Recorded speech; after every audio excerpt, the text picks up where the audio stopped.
안녕하세요. 저는 4월 30일 성형외과의 눈성형 파트를 맡고 있는 오원석이라고 합니다.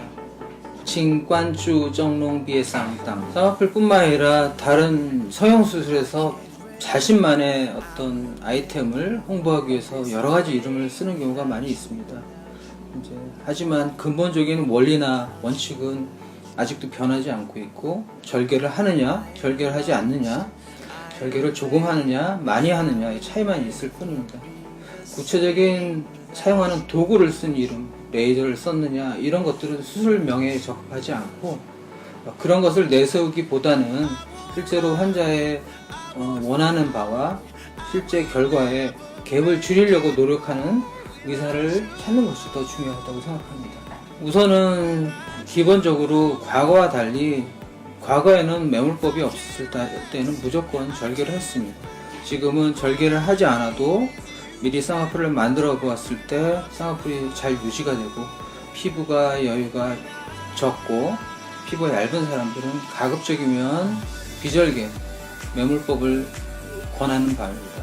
하지만 피부 여유가 많다든지 아니면 눈매 교정을 과하게 심하게 해야 된다든지 지방을 제거해야 된다든지 다른 절개해야 될 이유가 있을 경우에는 절개를 하는 것이 좋고요.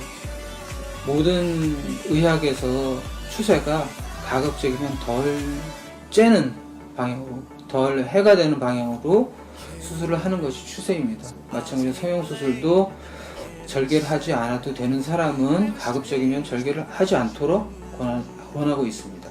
보통 비절개 매몰법은 보통 1, 2주 정도면 어느 정도 붓기가 빠지고 자연스러운 형태로 일상생활을 할 수가 있습니다.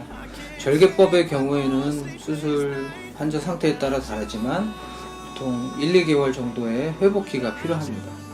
근데 그보다 더 중요한 것은 환자 피부 두께, 그리고 어떤 수술을 했느냐에 따라서 비절개를 했더라도 오랜 회복기간이 필요할 수도 있습니다.